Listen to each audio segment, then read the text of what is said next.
Bonsoir à tous, je suis de la Côte d'Ivoire et au cours des événements qui secouent actuellement la Côte d'Ivoire, j'ai été joint par plusieurs frères africains et aussi européens pour en savoir plus sur les différents événements.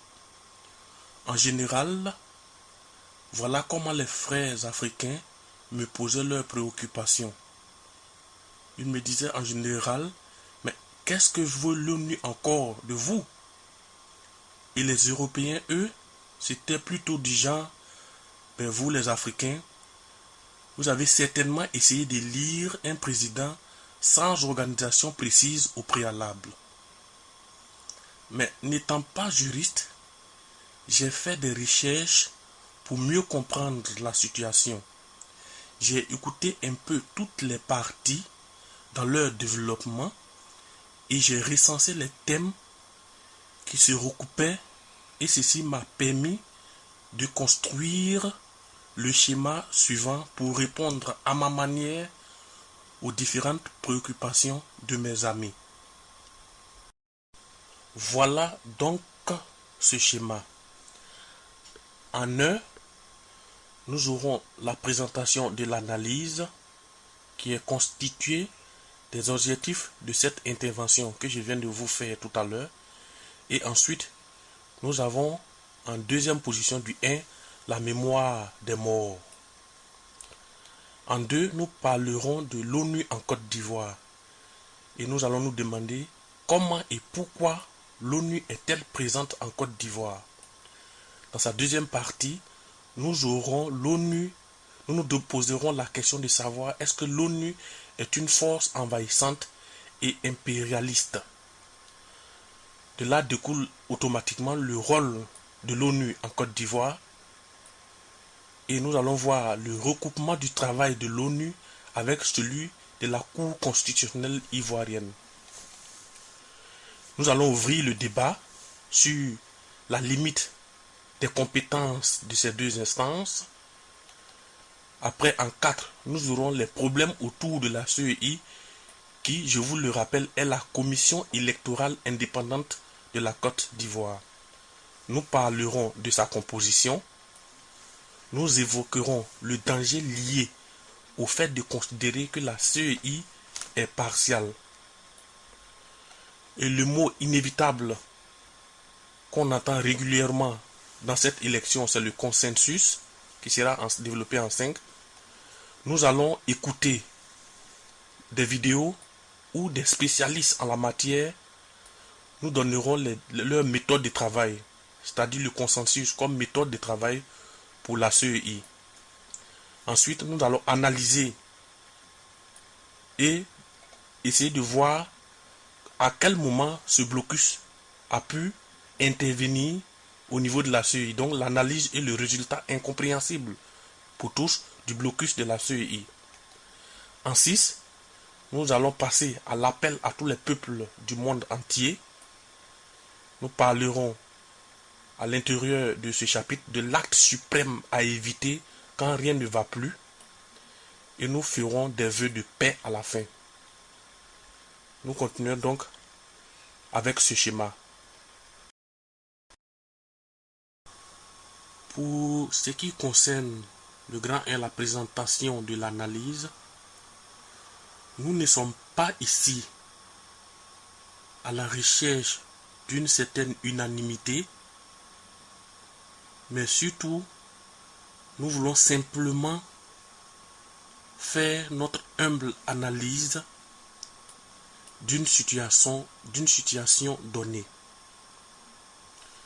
Ensuite, nous voudrions ici réorienter le débat de l'Afrique afin d'éviter notre banalisation dans le reste du monde et éviter à notre peuple la poursuite du faux combat. Avant tout, il est très important de rappeler la mémoire de tous ceux qui ont perdu leur vie dans cette bataille et aussi dans toutes les autres batailles antérieures, car pour nous, il n'y a pas de mort plus important que d'autres. Nous en profitons d'ailleurs aussi pour nous associer à la douleur de ces familles. Il faut rappeler les conditions dans lesquelles l'ONU arrive en Côte d'Ivoire et l'aspect particulier de son intervention. Nous commençons naturellement ici par ce séminaire qu'on peut retrouver sur Internet dans les archives de l'ONU. C'est un séminaire qui est présenté par Ali Diabakté Tadjoudine, qui est le directeur adjoint de la division de l'assistance électorale et du département des affaires politiques. Et ce séminaire, comme on peut le voir ici, a été organisé à l'intention de l'Organisation internationale de la francophonie et il a été destiné aux diplomates et attachés militaires francophones qui siègent au comité spécial des opérations de maintien de la paix de l'ONU. Et donc, pour vous éviter des lectures trop longues, nous allons partir directement au chapitre 3, qui nous parle de la vérification à la certification. C'est-à-dire quand l'ONU quitte le domaine de la vérification simple et arrive à la certification. Nous allons directement de la certification du processus électoral dans un pays après conflit. Et exactement ici le cas de la Côte d'Ivoire. Et là, nous allons faire un peu de lecture. Il est dit ici que la certification est une activité récente des Nations Unies. Elle date des années 2000 et lorsque, après une crise profonde, les populations et les acteurs politiques d'un État membre manquent cruellement de confiance dans les institutions nationales impliquées dans les élections, c'est-à-dire la commission électorale, le ministère de l'Intérieur, la justice et les forces de l'ordre, des accords politiques avalisés par une résolution du Conseil de sécurité peuvent amener les Nations Unies à certifier, c'est-à-dire attester que les étapes fondamentales du processus électoral se sont déroulées selon les normes et principes internationaux d'équité, de liberté, d'inclusivité et de transparence. Ce type de mandat est très rare. C'est très intéressant. On nous dit aussi que dans l'histoire des Nations Unies, cela n'a été exécuté que dans 2 pays. Le Timor-Est en 2007 et le Népal en 2008.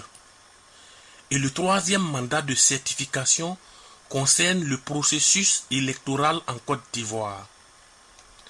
À la partie 26, on note qu'en Côte d'Ivoire, 4 instances sont chargées d'assurer que le processus électoral se déroule de façon régulière, libre, transparente et pacifique. En un, nous avons la Cour constitutionnelle, qui est elle chargée de connaître le contentieux pour les élections présidentielles et législatives. On a en 2 le facilitateur, c'est-à-dire le président du Burkina Faso, dans le cas de la Côte d'Ivoire, qui a un rôle d'arbitre pour la mise en œuvre de l'accord politique de Ouagadougou. En 3, très important, on nous parle des observateurs nationaux et internationaux se prononcent sur le processus. Et en plus de ces 3 premières instances, le Conseil de sécurité a donné mandat au représentant spécial